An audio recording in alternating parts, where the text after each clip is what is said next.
এখান থেকে একটা লেক বাড়িয়েছে, বাইরে এই যে এইটা হচ্ছে আপনার ড্যাম, মানে বাঁধ। এই বাঁধের কারণে গোমতী নদী প্রায় শুকিয়ে থাকে 30 বছর ধরে, 30-32 বছর ধরে এখানে কেউ পানি দেখে নেই। কারণ বিশ্লেষকরা বলে যে কিভাবে ডুম্বরের পানি বাংলাদেশে আসে। আমি আপনাদের একটা মানচিত্র আঁকা আছে, দেখেন। ধরেন এটা সিলেট, ঠিক আছে। এখানে হচ্ছে কুমিল্লা, এখানে বিবাড়িয়া মানে ব্রাহ্মণবাড়িয়া, ঠিক আছে। এই হচ্ছে ফেনী, আর এই যে দাগটা এটা হচ্ছে আমাদের বাংলাদেশ, এটা বাংলাদেশ, আর এটা ভারত। এখান দিয়ে এসে এই হলো আমাদের বাংলাদেশ সীমানা, এটা হলো খাগড়াছড়ি। যে ডুম্বুরের কথা বলা হইতেছে, এই ডুম্বুরটা হচ্ছে এখানে। এটা একটা লেক, অনেক বড় বিশাল লেক। আমি জাস্ট মানে বোঝানোর জন্য এভাবে দেখাচ্ছি। এটা হলো ডুম্বুর। এখান থেকে একটা হ্রদ চলে আসছে বাংলাদেশে খাগড়াছড়ি দিয়ে, আর এখান থেকে আরেকটা লেক এখান দিয়ে বাইর হইছে। এখানে আবার মন্দির টন্দির আছে ওদের। এখান থেকে আসার পর এখানে হচ্ছে বাঁধ, যেটাকে ড্যাম বলা হয়। এটাই হচ্ছে মেন বাঁধ। এই বাঁধটা গোমতী নদী, এখান থেকে গোমতী নদী শুরু। এই গোমতী নদী এখান দিয়ে, কারণ এটা অনেকটা পথ, ঠিক আছে। এভাবে যে এই যে বাংলাদেশের মধ্যে কুমিল্লা হয়ে গোমতী নদী ঢুকলো। এখন এখান দিয়ে আবার একটা হ্রদ আসছে ফেনীতে। এখন বাঁধ খুলে দেওয়াতে, এই যে বাঁধ এখান থেকে এটা যখন খুলে দেওয়া হয়েছে, তখন এই পুরো সম্পূর্ণ পানি এখান দিয়ে, এই যে ভারতের পুরোটা এরিয়া, এখান থেকে এ পাশ দিয়ে সব যেখান দিয়ে মানে পানি যাওয়ার সুযোগ পাইতেছে, পানি ওইভাবেই নামতেছে।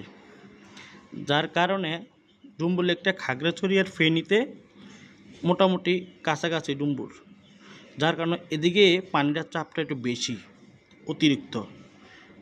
আর এখান থেকে কুমিল্লা দিয়ে, গোমতী নদী দিয়ে, এখান দিয়ে ব্রাহ্মণবাড়িয়া, সালদা নদী, আর এখান দিয়ে 14 গ্রাম, এই জায়গাগুলোতে মানে বিশেষ করে এই ডুম্বুরের পানি এখান দিয়ে এভাবেই কিন্তু একটা লেক দিয়ে এখান দিয়ে পানিটা খাগড়াছড়ি ঢুকে, কিন্তু বাঁধটা এই জায়গায়।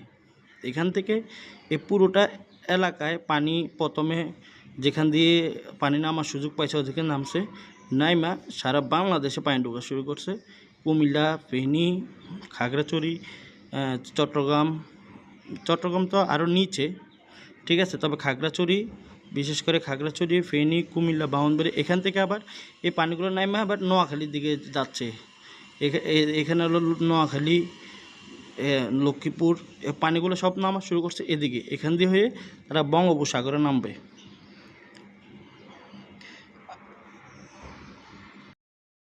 বোঝার চেষ্টা করি কিভাবে বাংলাদেশে বন্যার ভয়াবহ বন্যা সৃষ্টি হলো।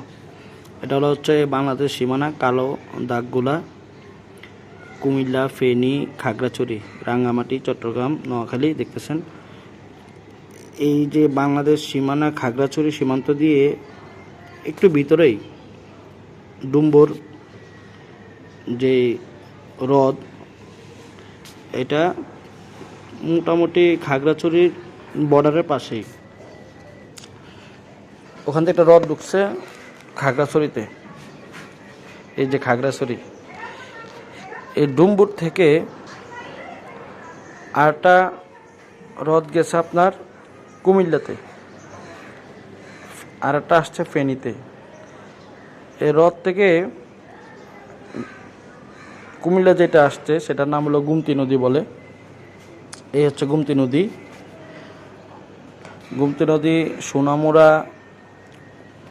বাংলাদেশের বিবির বাজার স্থলবন্দর দিয়ে নদীটা অবস্থিত। ওই নদীটা ভিতর দিয়ে যায় আপনার এই ডুম্বুরে মিলিত হয়েছে।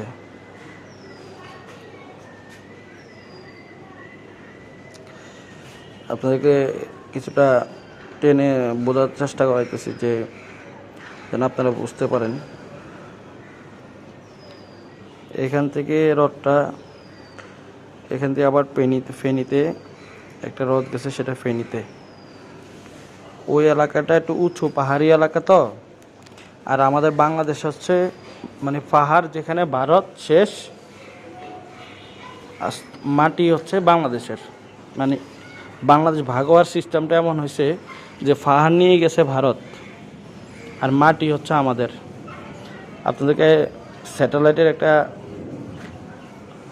ইয়ে করে দেখাচ্ছি। এটা হলো ডুম্বুর। এখান থেকে এই খাগড়াছড়ি আসা যায়। এটা খাগড়াছড়ির সীমান্ত পাশেই, মোটামুটি প্রায় কাছেই।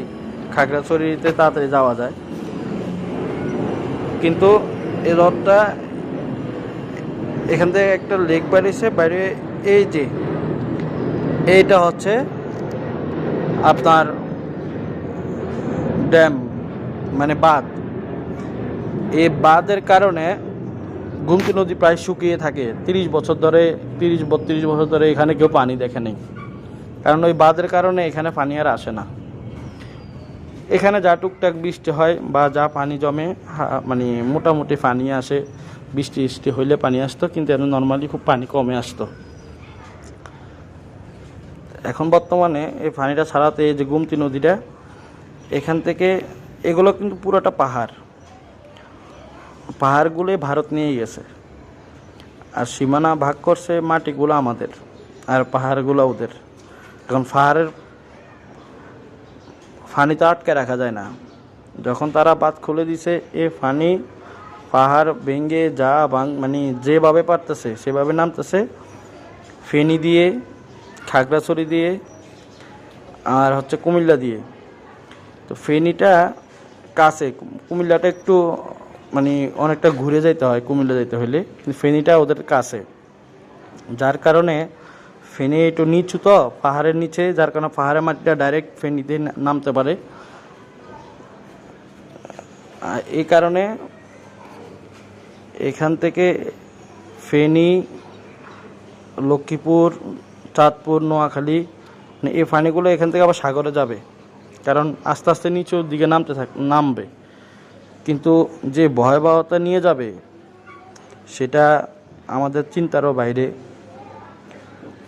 তবে আমরা সবাই, এটা বানানোর কারণ হচ্ছে, অনেকে বলে যে কীভাবে